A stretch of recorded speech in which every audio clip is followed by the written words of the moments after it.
Okay, it's my pleasure to introduce Larry Hunter, our guest speaker tonight.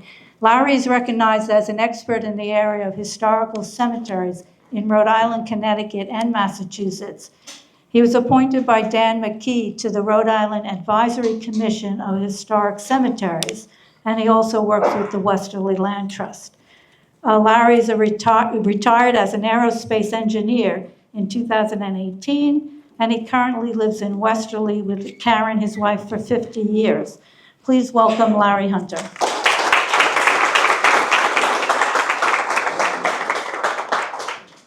I'm going to turn this off. I'm going to try without a mic. If you can't hear me, let me know, and I'll turn the mic back on, okay? I think what we're going to start with is a video, okay, that we made. Steve Young got together with me and Bob Patron. We put together a nice little video of the 4 cemeteries that we visited. You want the mic? Okay. Can you hear me now? All right. All right. So we're going to start with the video. We made this video back in May. Steve Young invited me. He started talking to me about January, about putting this together. And we'll talk a little bit more about that. I think we're going to go right into the video and get started on this.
So good evening, everyone. My name is Steve Young from the Quonnie Historical Society, and I'm with Larry Hunter, who is an expert on cemeteries and cemetery restoration.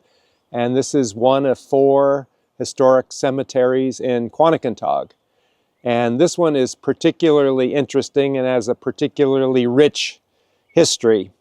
As Ann Doyle likes to remind us, this was all Indian nation in the 1600s and for the centuries before. And this was mainly the Niantic tribe, and they would come to Quonnie seasonally, and they had some competing Indian nations, the Pequots and the Narragansetts, and sometimes they got along and sometimes they didn't get along. So one interesting story to start this off is the first Joseph Stanton from the 1600s.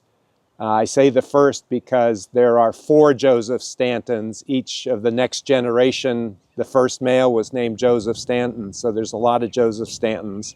But the first one was a trader and very successful, and he learned to communicate with the Indians, which was kind of a unique skill. So in one spat between the Pequots and the Niantics, the Pequots stole the daughter of the chief of the Niantics. And of course, you can imagine how frantic he was. They took her to Block Island. And the way it was resolved is the great communicator, Joseph Stanton, in mid-1600s, negotiated with the Pequots and got the daughter back. And of course, the Niantic chief was over the moon about that good result. So he said to Joseph Stanton, "You may have the Quonnie neck." And he gave to Joseph Stanton the whole Quonnie neck, including all of Central Beach, including this property. And then in 1710, a few generations down the line, one of the Stanton daughters was to inherit a piece of property to build a farm. And it couldn't go to her because she was a female, so it went to her husband, who was a Sheffield. And they built the house behind here, which is the oldest house in Quonnie, 1710. And they lived in it for the generations of Sheffields for over 100 years. And they built this cemetery, and there's an indication that there's a stone from 1775, and that kind of gives you a beginning date of, or some sense of, the time we're talking about. And the Sheffields sold the Sheffield farm to the Pendleton family in the mid-1800s. And so this is really the Sheffield Cemetery and the Pendleton Cemetery. And there are, I'm sure, many generations of both buried here. And our expert, Larry Hunter, will talk about the headstones and what we can learn from them. In 1924, the Pendletons sold to Howard Thorpe, who bought all of Central Beach and subdivided it. And in 1986, lucky for us, Dick and Sherry Stabnick, who live at a beautiful home adjacent to the cemetery, bought their house and this lot. They had no idea that there was a cemetery here, I don't think. And after building their house in 12 more years, 1998, they uncovered this cemetery. It was all raspberry bushes and briars and poison ivy, and they restored this cemetery. They built the beautiful stone walls, not only that encased this cemetery, but go down West Beach Road.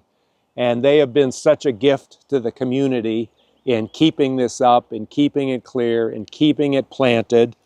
And they did all this in 2003. So we've had a 21-year benefit of enjoying this cemetery, and it's such an interesting place. They installed the granite posts, they did the walls, they did the iron gate. One interesting story they tell is of the bench in the far corner.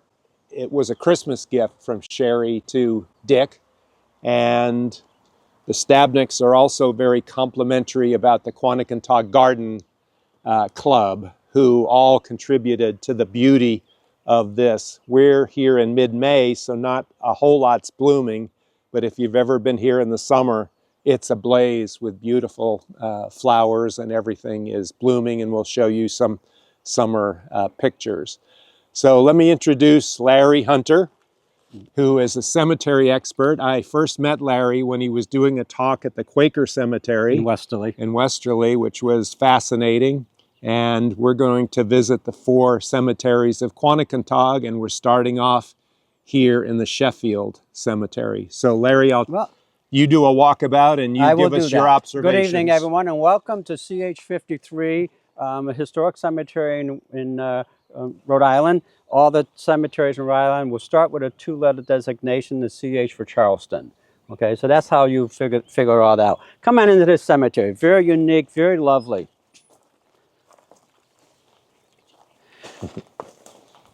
Now, what I want you to do as you look around here, you see fieldstones.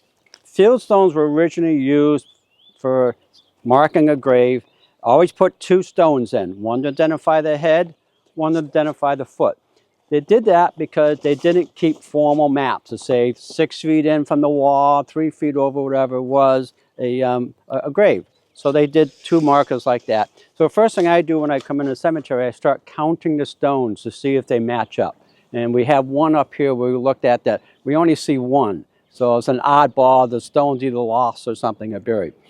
The reason we used field stones back then is in the early 1700s and stuff, that I'm going to say these probably date the 1700s and 1800s, is we didn't have a plethora of materials, okay? And we also didn't have carvers, okay? You can have all the materials. If you don't have the carvers, then it does you no good.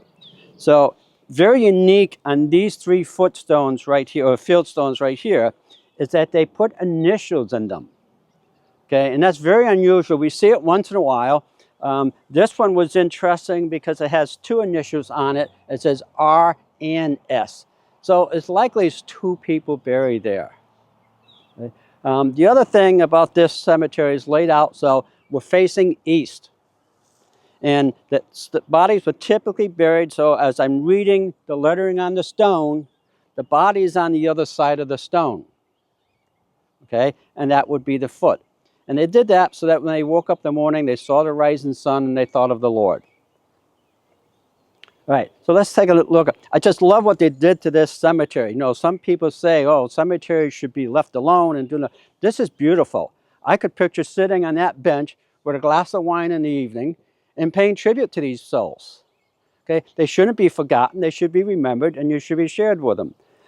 As you look around, again, all the stones, you're seeing pairs of 2. Okay, 1, 2, 1, 2, 1, 2. We get over to here, we have 1, because that stone here goes back there. So whether it's buried here, got moved or something, I don't know. I would suspect that there's a stone missing from that location.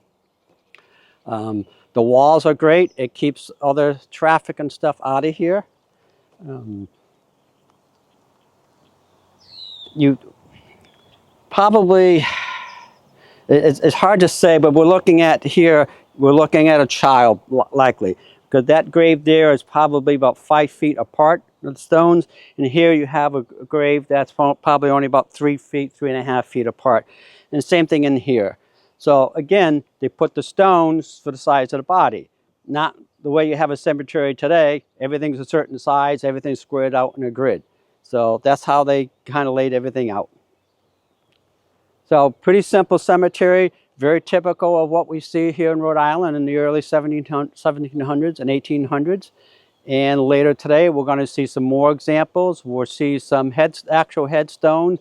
I looked at the pictures. We're going to see some marble, likely might see some slate, and we'll talk about those later. Thank you. So Larry, I learned from the Stabnicks that it was a really big project to reclaim this land because, you know, the bushes and the briars and the poison ivy had taken over completely. So it was a pretty big project.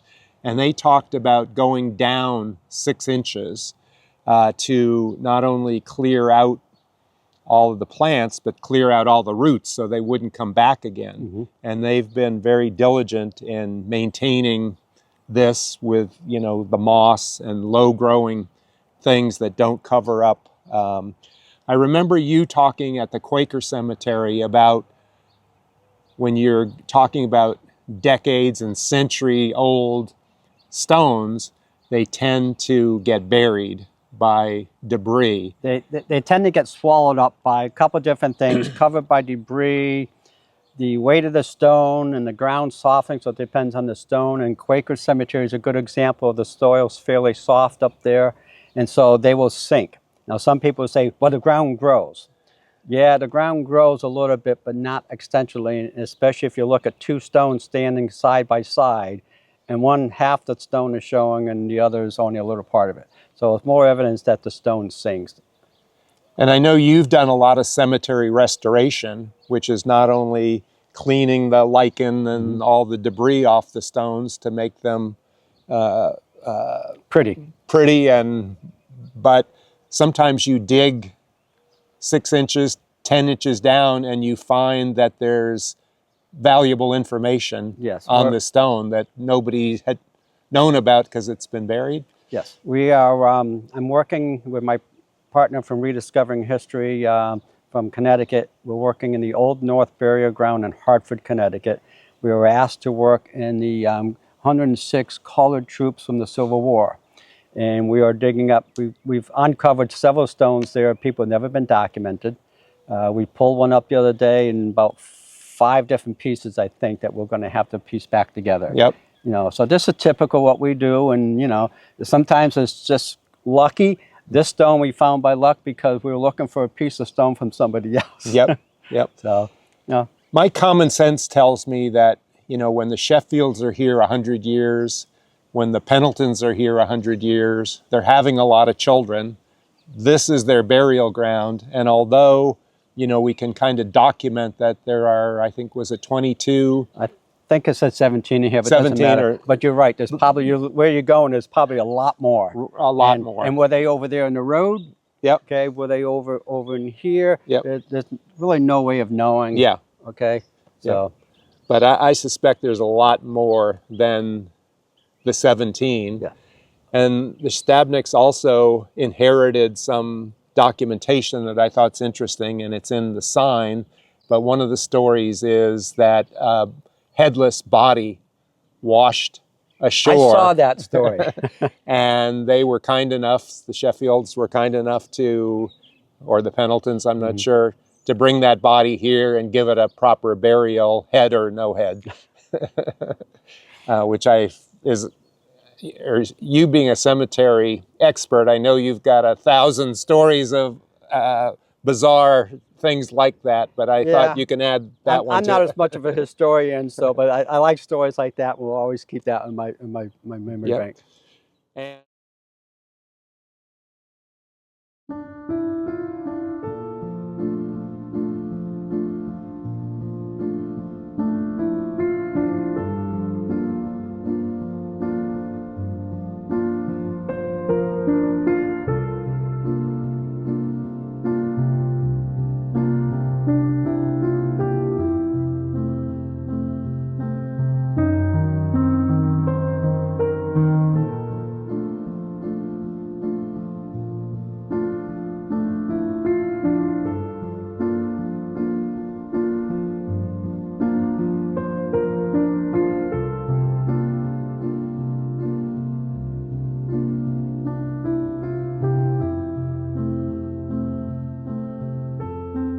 we're here in the Dingle, or on the Dingle at South Bayberry for our second Quonnie cemetery.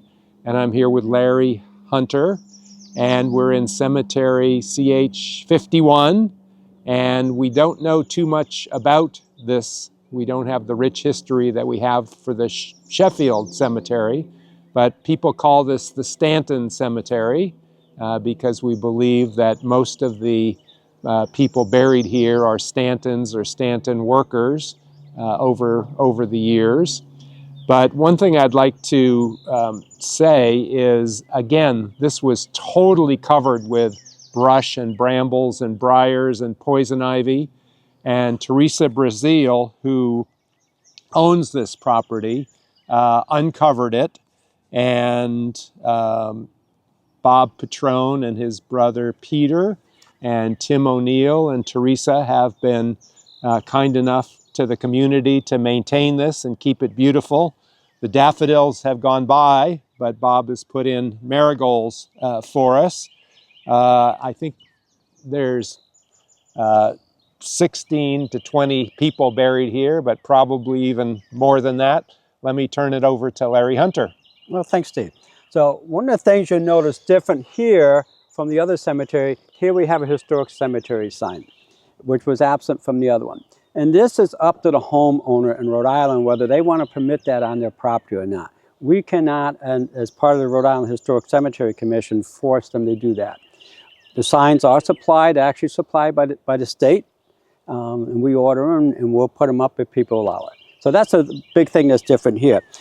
The other thing I noticed walking into this cemetery is a piece of marble, okay? Everything else is fieldstone.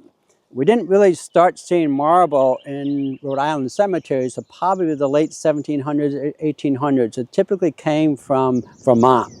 So I'm kind of intrigued by it. It looks a little older. Can't really say. You know, there's no firm guideline and anything like that, but it isn't unusual to see that at this stage. Might have been added later. Okay, that's not unusual. We're looking around a lot of odd number of stones. Okay, so we don't really know how many are here. Over the years, they disappear, they sink, they get moved. People move them over to the wall. They don't recognize sometimes that they are field stones marking a grave. So it's which way was facing which in these, it's hard to say. If you go with what I said before, that usually you stood, you read it, and the body was on the other side, that would be correct.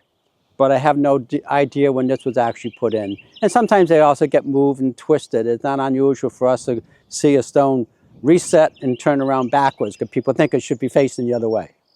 So again, another great example of people taking the initiative to reclaim a cemetery, to remember the souls that are resting here. You know, this is respect. You know, and they deserve that when they were put into the ground, and they deserve to be remembered. Wish we had names for them. I'm sure back in the day there was a Bible that said, "Here was so and so," okay, or some type of piece of paper, and over the years that stuff all just kind of disappeared. So not much else to say about this. It's kind of a simple, typical again of Rhode Island older cemetery. A lot of field stones. And field stones simply plucked from the wall or plucked from the field, fairly flat on a couple sides, all different shapes and sizes, and they identify the foot and the head of a body. So they now know where they can bury the next person. So Larry, does your experience tell you that if you were the Stantons and you were a farm family, you would bury your, young children who don't make it out of childhood, yeah. Here, you'd bury all of your relatives here, but would you also bury your workers here if you employed you can. people? And again, because we have so many unmarked graves, and that's a good question when we get over to General Stanton, okay? Because it's believed that's in there are slaves and indigenous people as well. Yep. So yeah, it was typical. Sometimes they would bury them in unmarked graves away from everyone else. And the history in that says that a lot of times, especially in the South, they didn't want people to know what was going on, that these people were actually dying and passing away. And so they'd be buried someplace separately, no funeral, maybe one or two people to go with them. And it was just kind of hiding our past. Gotcha. Good. Let's go on to the next cemetery. Right. Thank you.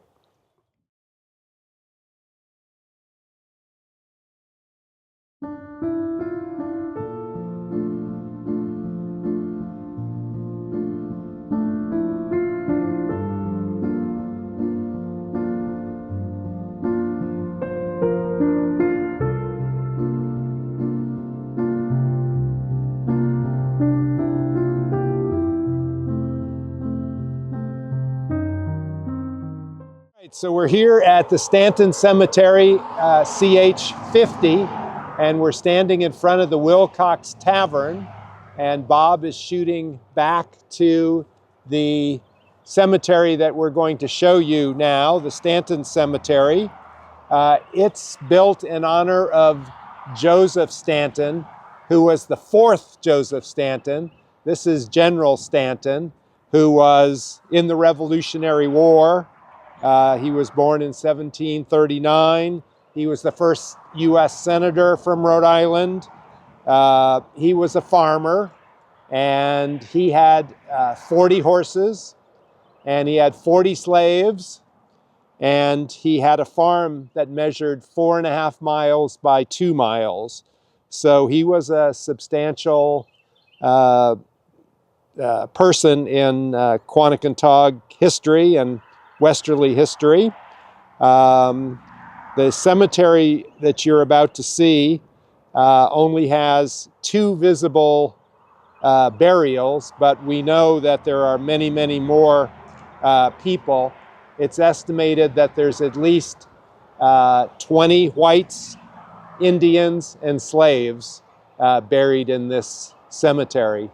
You might think, well, Rhode Island passed a Free the Slaves Act hundreds of years ago, But in 1784, they passed what they called the Gradual Emancipation Act. So it took a while to shift from a slave economy to a farm worker economy. So Larry, there's a lot to show here, Yes. and I'll let you take Well, over. Looking at beautiful obelisk, westerly granite probably, in honor of him. I don't know if it says when he was put in, when that monument was put in. Do you know where he's buried actually?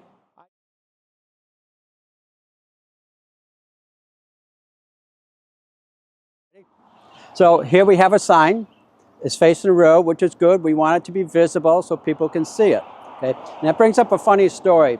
I manage the cemeteries for Westerly Land Trust. We have 5 of them on our properties right now. And one day we were going down to clear one of them. The first time I was there, Rathbun Cemetery, and I said, where's the sign? I'm pretty sure there's a sign here. I'm looking, and way on the other side, there's a sign just like that, facing away. Well, there's a horse farm over there, okay? No one can see the sign. And I said, gee, I didn't know horses could read. That was a big chuckle out of it. So here we see the cemeteries below grade level. The reason for that is they say they built the road up, okay, over the years, and so they built the retaining wall to protect the cemetery. I know the literature says there's only 2 graves in here. I see, probably 6 or 8 field stones easily. Others, if you probe, you might find them, okay? But I see 1 grave there, 2 stones together. I see a stone over here, another one over here. Here's a full grave right here, a head and a foot, okay? There's another little one hidden right there, so that's a full grave. Another one hidden over here, a couple down there, down the other end as well. So we know that information is not completely correct. They said that there are slaves and Indians buried here along with white people who, again, without records, we don't know who's here. And that's kind of a sad thing, but doesn't mean we stop respecting them and honoring them.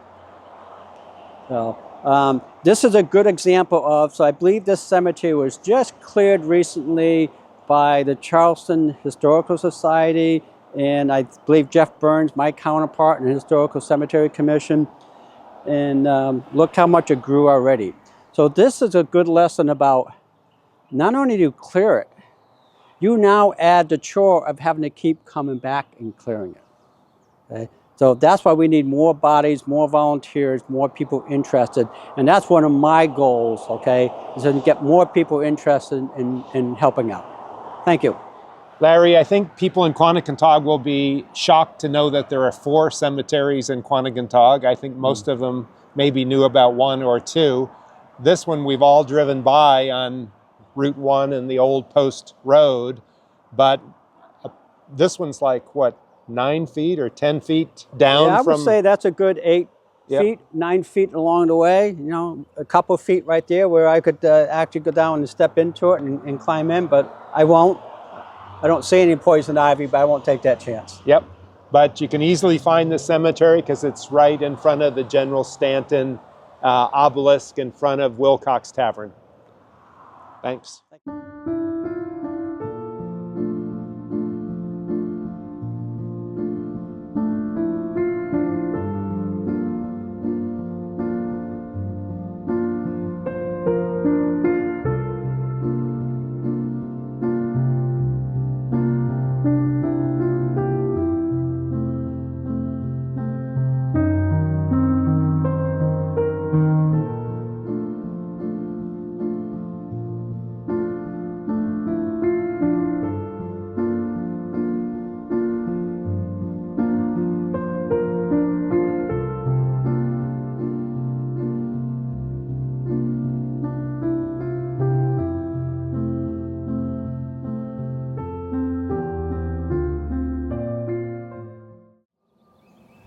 We're here at the 4th cemetery in Quonnie.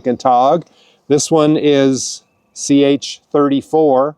It's called the Babcock-Gavitt Cemetery because there are many Babcocks and many Gavitts here.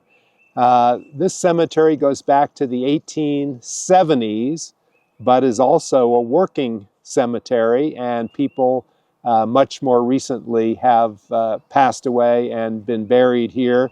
The most recent, I think, is 2012. Besides the Babcocks and the Gavets being buried here, there's two other families who use this as a burial. The Wilcoxes, which I presume is the Wilcox Tavern family, and the Gresham family. And the Gresham family is really, really an important family in the development of Shady Harbor. Everett Gresham and his partner Sidney Cohn bought most of Shady Harbor in 1949 and formed the Shady Harbor Land Company. And Mr. Gresham bought out Mr. Cohn in 1954, and most of the houses in Shady Harbor are on lots subdivided by the Greshams, and the Gresham family has done a lot for Shady Harbor. And Everett Gresham is buried here. He died in 1972, and his wife Lucy is buried here too. She is in 1994. And in Larry Hunter's walkabout, he'll show you not only the oldest graves, but the newest graves. We believe there's at least 32 burial sites here, but there's probably, many, many more people buried here than the ones we know about. So Larry, give us a walkabout. But I have a question for you first. So Babcocks, I would assume they are related to the Babcocks from Westerly. I believe so. There was a prominent Gavitt family, I believe, also from Westerly. And the Babcocks also, I think, ran a convenience store at the end of West Beach Road on Route 1. That was called Crompton's for a while. It was called Babcock's for a while. Cool. So I presume it's the same family, but these are very historic families. Yes, thank you. All right, so what we're going to see in this cemetery is like 3 different centuries.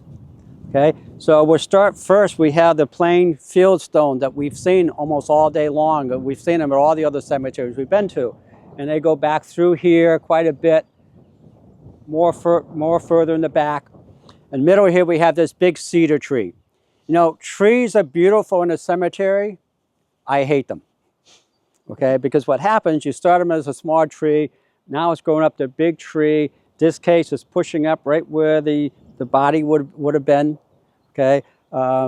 This one is nothing compared to, we'll go some places, they have oak trees that are a couple hundred years old, and the limbs come down and they do terrible damage. So we love to look at them, but they really are not friendly to a cemetery.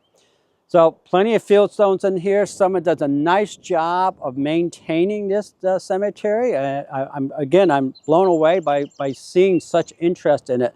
But then we move over from the old field stones to how many marble stones we have. And that tells me that they're all about the 1800s, probably 1820 or so and further on up. Because that's about the time we know that marble started becoming available from Vermont. It's also the time carvers started getting more involved in stuff. Remember I said earlier, there's 2 things we didn't have back then. We didn't have the availability of carvers. We didn't have availability of the materials. So to me, that's just dating it. My expertise. And again, so I'm facing the stone. I can read the stone. Tells me the body is there. So if we go over to the footstone for it, there should be initials out here, probably a little faded.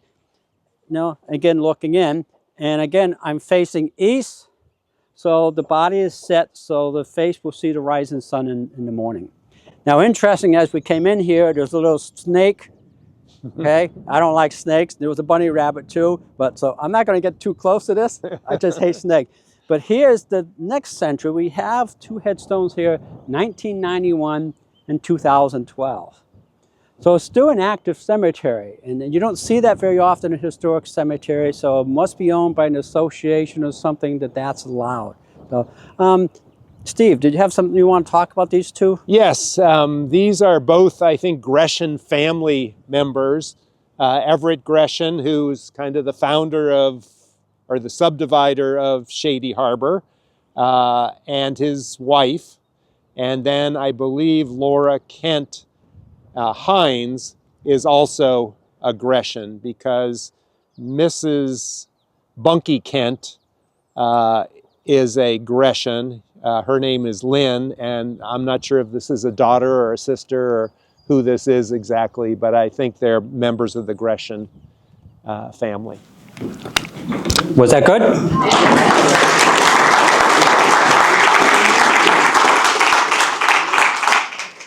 Give it 1 second to change over. All right, so that's just a little bit who I am again. We're going to blow right past that. We don't need that. All right, so I want to thank you to the Historical Society for having this opportunity to come here tonight and talk. I especially want to thank Steve Young, who's not here with us. He's enjoying himself out in California. He had this thought to do this after he saw me speak in Westerly. We talked about it for several months, and he brought Bob on board, and that's who I want to thank next. So what a beautiful video photography he did. Thank you, Bob. Are the stab necks here? Thank you very much. Okay, thank you.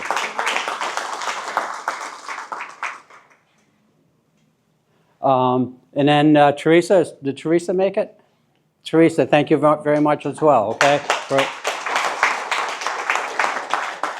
Along with Tim, Gene, Bob, and Pete, you know, that maintain that cemetery, and so we know where it is and can enjoy it. Next slide, please. All right, so New England historic burial grounds are special and mysterious places. Within them are the silent and often unknown remains of our early forefathers and ancestors. And you just saw great examples of that at every cemetery we went to, these four, nothing but fieldstones. We don't know who those people are, okay? Kind of sad, but it's reality. Next. All right, so in Rhode Island, okay, it's one of the few states that has a state-level historical cemetery commission, okay? Has a unique numbering system for cemeteries, and we have a database for maintaining that. That's very unique, especially for such a small state. Next slide. Right. You know, there's about 3,200 cemeteries in Rhode Island, known cemeteries. Okay? We have more cemeteries per square mile than any other state. Right? Comparison, okay, Connecticut has about 2,500 cemeteries, and they're 4 times larger than us. Think about that, right? And then some towns in Rhode Island have over 200 cemeteries. Coventry, North Kingston, Situate, a couple of them. And in Charleston, there's about 100. Imagine. Next slide, please. All right, so you heard me say a few times the known cemeteries. Why don't we know all the cemeteries? Right? Well, each farm, each family typically had their own family cemetery, someplace on the farm. A lot of times they would put it out away with, not in the pasture. Although when I read that, I don't see that here in Charleston and Westerly. I see most of the cemeteries in prime land. Okay, so it's what I read, but I see something different here. Okay, records, like I said before, were probably in family Bibles. Okay, some type of family documentation, gone. And so that's the lesson for all of us here. Now, I was in Hopkinton, New York in June, and a woman gave me copies of a family Bible from my family from the 1820s and all the family members. So she went and made copies of it. She happens to be a very distant cousin, but she has preserved this. And we need to think about that, okay? I'm looking around this room where a lot of gray-haired people. We have a lot of this type of documentation. Make sure it has a safe home, okay? Let people know. Don't throw this stuff out. So what we looked at is swimming with fieldstones, okay? And we didn't recognize fieldstones as a cemetery. How many people here knew that they walked around and they saw field stones sticking up, that it was a cemetery? Right? So some of those were knowingly and unknowingly destroyed, built over, developed on top of. Most of our cemeteries were or are on private land. And in Rhode Island, if it's on private land, you do not have the right to go to it, even if you have family buried there. With the exception, if there's a right-of-way in the deed. So now you got to do some homework. And we still tell you people, even if it's in the right-of-way, try to touch base with the homeowner, okay, the landowner. Now, some of these were moved. Okay, bodies were dug up and moved. Now, I've been working on one in Westerly that supposedly happened, but as I did the research, I found out, no, not all the bodies were moved. There's still 5 people there, so they wanted to do some development on this house for sale, and they can't do it. Okay, because we have a Rhode Island law, you can't dig anywhere within 25 feet of a known cemetery. So now you have a piece of property that's 100 feet by 75 feet or so. You don't know where those 5 people are unless you want to spend a lot of money to go find them. Right? Others are just plain lost in the woods amongst the foliage and the briars. Next slide. Here's a great example. Is there anything there? Nothing but woods, right? Next slide, please. Here's a fieldstone. We found about 12 graves in this cemetery. Okay? If you hunt, keep your eyes open. You never know when you'll find one. Now, I love this. Cherry and Dick, I mean, this is a showpiece. Now, some people say, well, you shouldn't do this at a cemetery. No, absolutely. You should enjoy a cemetery. Okay? We had somebody here who came to I do a lecture where we do a picnic in a cemetery in Westerly. Okay? Come enjoy. It's an old custom that they used to do. Do it. You heard me say, I like to sit on this bench and enjoy a glass of wine. Okay? But think of the love that's gone into the cemetery, okay, and preserved it. Next slide. Same thing over on South Bayberry Lane. Okay? You wouldn't know there's a cemetery there. Okay? You see one stone sticking up, so maybe you think it. Okay? But everything else, just empty field, right? All right, next slide. And then you saw the pictures of Stanton. Okay, this is how much it's grew. I took this picture about 2 weeks ago. This is how much it has grown since then. Okay, this cemetery probably has to be cut 4 times a year or so. And if it was cut, you probably wouldn't recognize that there was a cemetery in there. Okay, because there's not a lot of stone. Well, we used to see big marble stones or big granite stones that mark a cemetery. Well, not with historic cemeteries. That's what this is all about. I'm sure the walls in this are not where the cemetery was, totally. Okay, I'm sure this has been encroached upon, okay, and shrunk down when they built it. All right, let's move on. All right, there's 4 key things that I want you to remember. You've heard just about all of them before. Okay, the first one is understanding field stones. I think I've done a good job of that between the video and what I just talked about, right? I hope so. And then we talked about the position of the body in regard to the headstone. I'm going to go through that again in a minute. And then direction of the body, I'm going to talk about that again. Okay? And then I'll end with do no harm. Next. All right, so here we have a typical historic cemetery. I'm looking at the headstone. Now, if you go to a modern cemetery today and you're looking at the headstone, you're standing on the body. Well, not in a historic cemetery. The body is on the other side of that stone. And then if you look over, I took a picture from behind, so you can now see the footstone. It has her initials in it. Okay, and again, the writing is facing away from the body. So when you're reading the writing, the body is between the 2 stones and away from the writing. And that's one of the key differences on a historic cemetery. Right, next slide. So now I talked about the position of the body, okay, facing east, right? So this stone right here, the writing is facing west, okay? And you can go to all 4 of these cemeteries, I'm sure, are set up that way, so they're facing east, okay? So when you see the writing, it should be probably on the west side of the cemetery. the body is facing east. They wake up with a rising sun, or if people say that they see the Lord, the risen of the Lord, and anything that you want to believe. Okay, I try not to be super religious, but that's a fact. Almost all the cemeteries are laid out that way. Next, please. All right, so I'm going to talk now about some of the different types of materials for you'll find in the cemetery. You heard me talk about field stones, nothing but rock.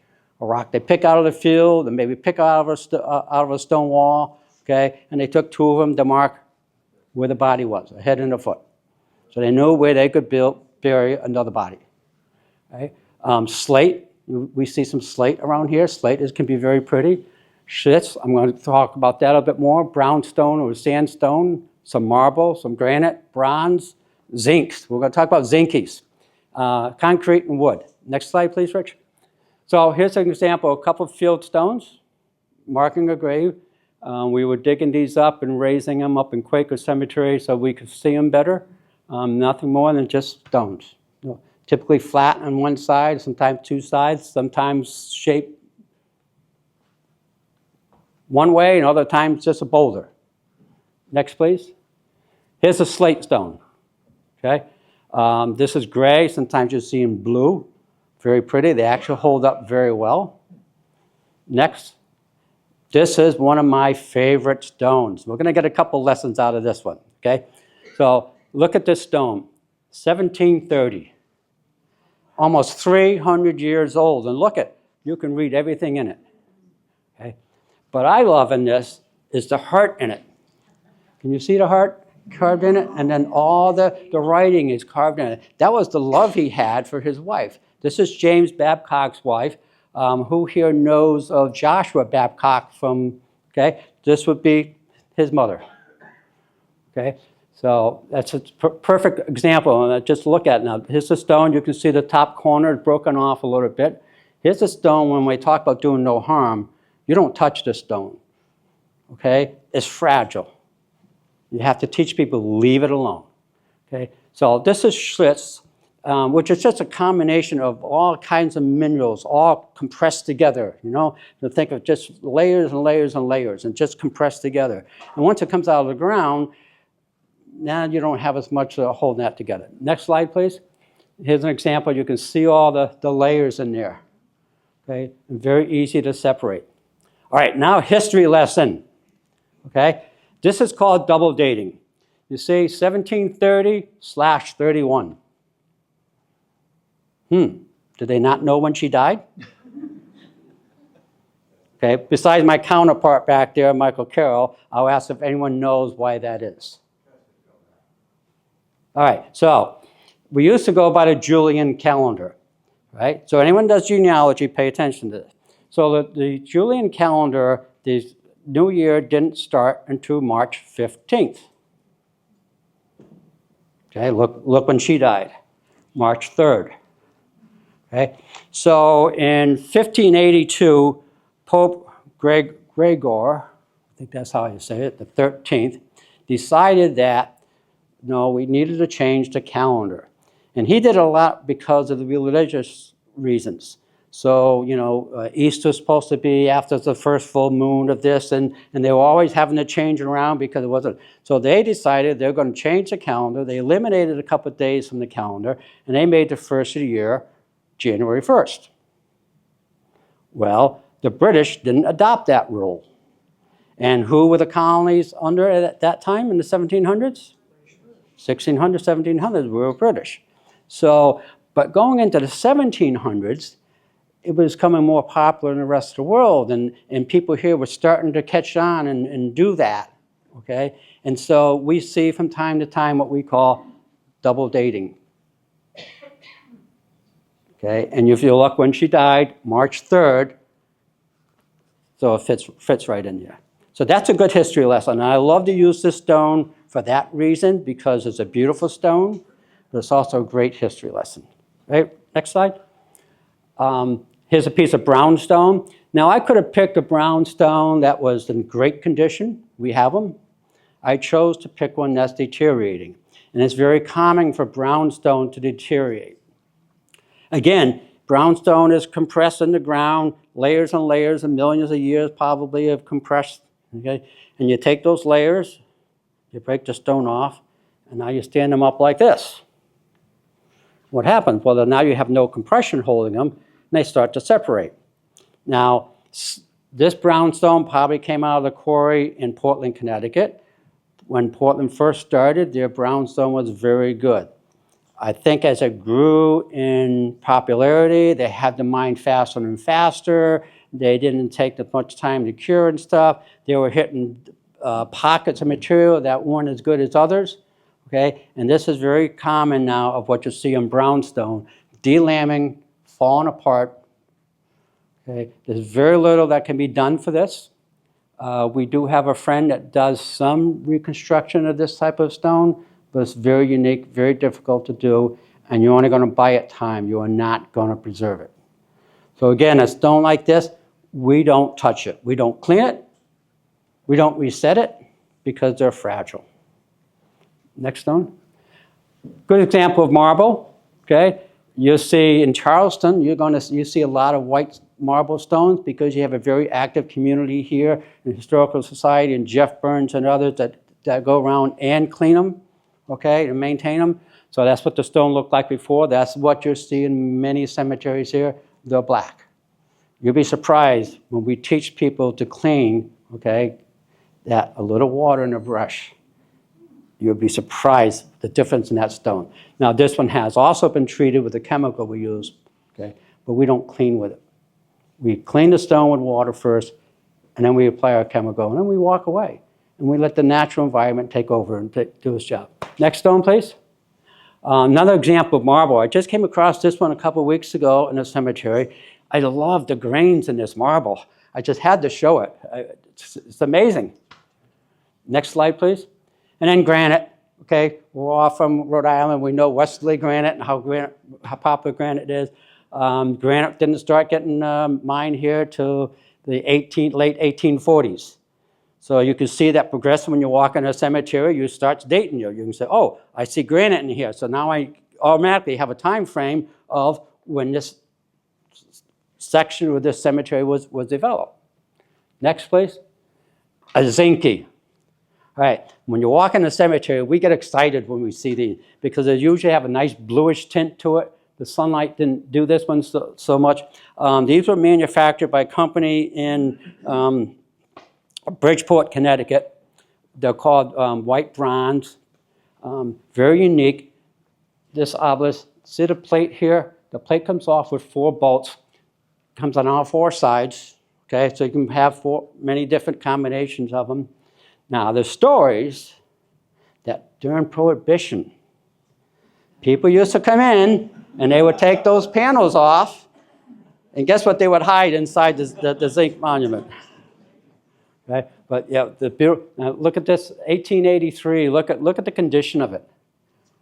Looks like it just came out of the shop, doesn't it? One more, please.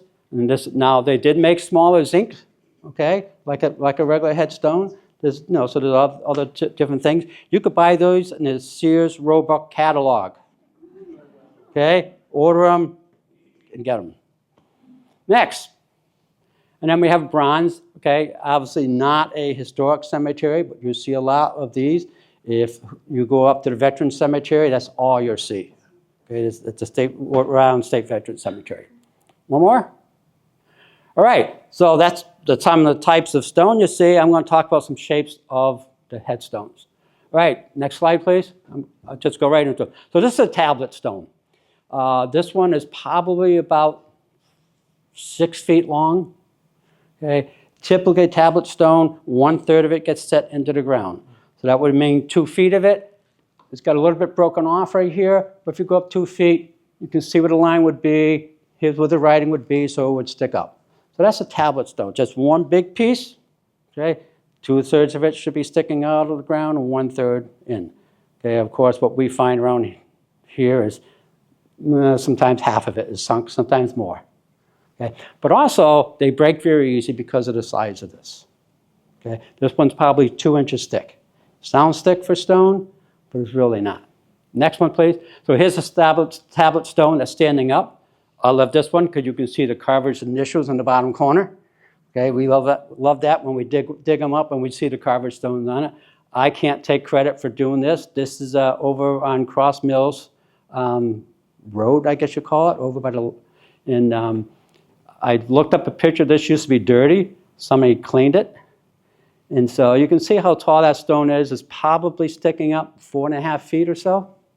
So you can imagine how long that stone is. Is this next to the church? Yeah, Across from the yep, library, absolutely. the church, and Yeah, you can't miss it. You drive by there, you will see that stone sticking out. Okay, next. All right, so this is a different type of tablet stone. It goes into a slotted base, so it's usually shorter. Okay, I picked one that was not repaired yet because I wanted to be able to see the pieces of it. Okay, that's what it is. So it's a hand-carved base with a slot in it, hand chiseled. The stone would go into it. They would mortar it in place. Okay, and then they did the same thing with the footstone. Okay, so sometimes you just find the footstone being separate, but this one is beautiful because they even put it in a slotted base. Now, what we find in our world as we're trying to repair cemeteries, conserve cemeteries, people will take and cement them in now. Cement is an enemy. Anyone I find using cement in a cemetery, I'll give you cement shoes. Okay? Cement stops the water from wicking from the stones. It's very bad for them. Okay? The stone, believe it or not, has to breathe. It has to let water wick through it and pass it. And when you add that in, not only that, but then the cement has salt and stuff in it that corrodes the stone. So cement is very bad. We do use it if we have to make a replacement base, okay? But we encase it with soft mortar. Okay, so there's a buffer between the stone and the cement base. So it can breathe, it can wick the water and keep that salt away. Next. All right, this is a smaller monument that happens to be a three-piece. Now, typically, these have pins in them to help keep the alignment. The pins rust, so they start moving, like it's probably happened on this bottom piece here. Other thing we see is sometimes the stone will crack. What happens, the pins start to rust. Then there's a pocket where water can collect, and water collects in the wintertime, and it expands, and it splits the stone. Okay? That's how farmers used to break stone up. They would drill it, fill it with water for the wintertime, okay? And then it would split from the ice, and then they'd have stone to work at. So a stone like this requires, you got to take it apart. You got to take those steel pins out. This one, it needed pins, so we put composite pins in it, or fiberglass pins, so you won't get that rust, that galvanization stuff. And same thing with the base on that. So this is not a hard or difficult repair, but time consuming. Okay, everything's got to come apart, everything has to be clean, everything has to be reset and stuff. So that's a monument type of stone. Next. Okay, an obelisk. This is a beautiful, look at, this thing is probably 12, 14 feet tall, maybe taller. Many, many sections here. That's probably 1, 2, 3, 4 going up. The next stop piece would be another 5. Easily a 6, 7, 8 piece stone. Now this is brown stone. You heard me say brown stone doesn't hold up very well. This one has held up pretty good. I know if I walked over to it, I would find defects and stuff in it. We see a lot of these, and some of them are in great shape, and some are, you can't read them. Next. And then a simple ground stone. Okay, we see a lot of these, or it may be the bronze or marker that we looked at before. There's another type of ground stone. Just simply a nice little ground stone goes in the ground. Now, how these get set in are very important.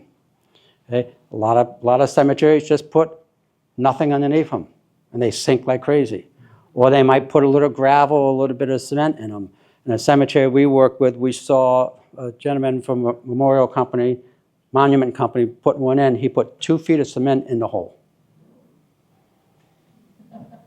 No, that's perfect, because that's what you need, and that stone will never sink.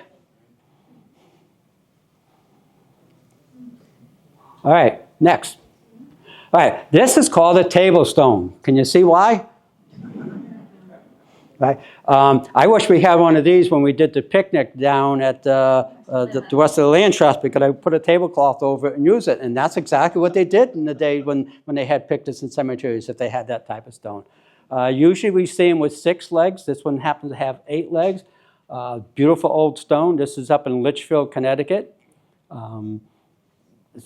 I forgot what the year was on it. It was like the mid-1800s, and it's just beautiful stone. One more. And this is called a box stone tomb. All right, simply a box built around, big slate stone put on top of it. Okay, or it may just be a hard rock that they took and chiseled off. The body is not in there. Okay, the body is below ground. Some people see that and they say, "Oh, the body is no." The body is below ground. It's just another style of the table stone, but they choose to use a box. And this is better because this will hold up better. The legs on that table stone, if one leg goes or gets a little out of position, okay, that whole thing wants to come down, and they do. Okay, and that top stone probably weighs 700-800 pounds easily or more. So you do not want to be around it if it does go. All right, we're winding down. All right, so I've talked about 3 of the things I told you I wanted to remember. One was field stones. One was the use of 2 stones for, actually, or just remember when you're looking at a headstone, okay, the body's on the other side. And the third thing there was facing east. Okay, remember those 3 things. That'll help you in any historic cemetery around here. So now I'm going to talk about do no harm, because I said that was the 4th thing. And this is what I need everyone to pay attention to. Okay, wrong cleaning, bad repair methods. So one of the stones I showed you, the marble that was clean, okay, someone reset that in cement, directly in cement. Okay, it's a bad thing.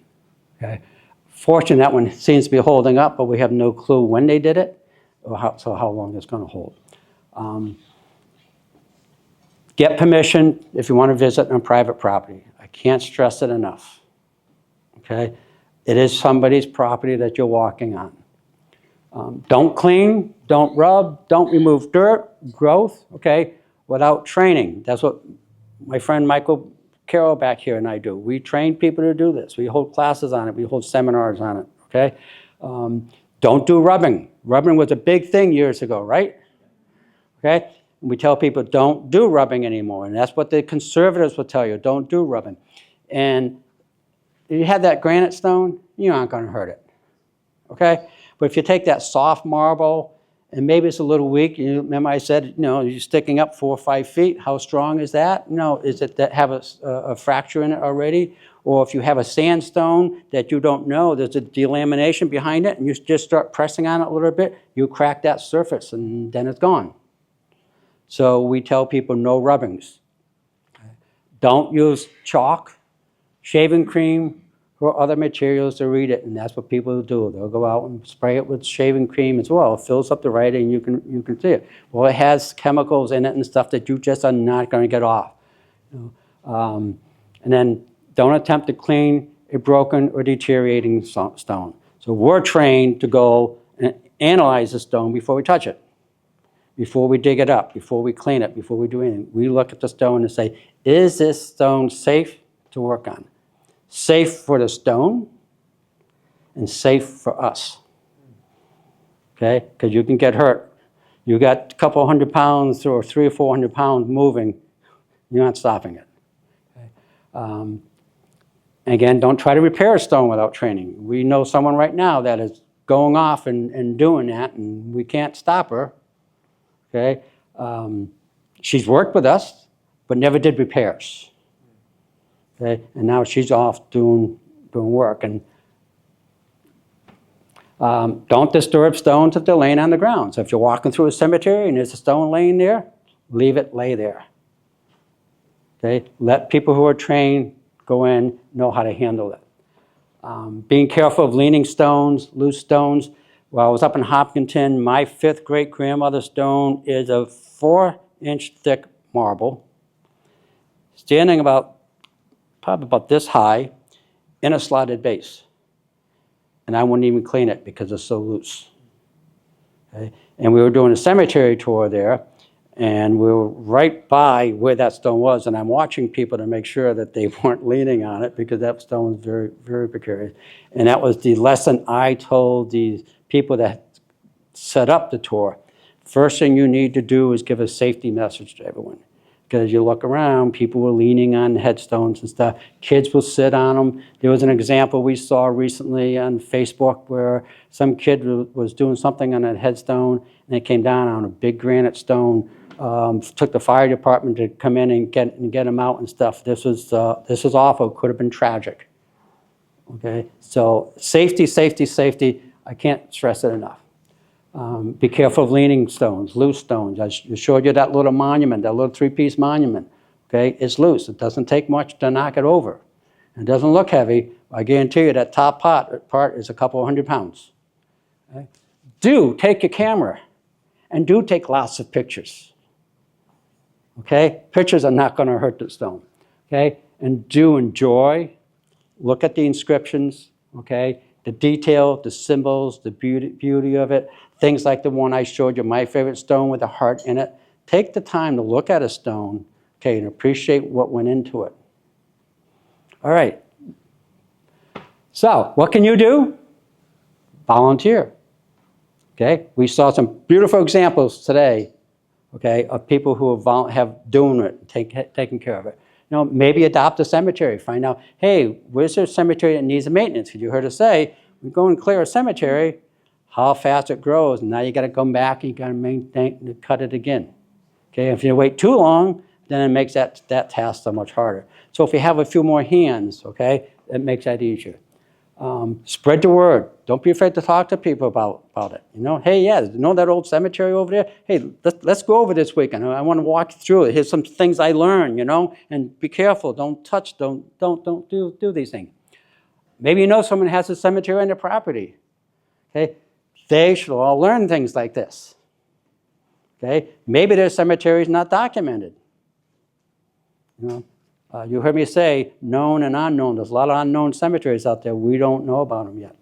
They're buried. Okay?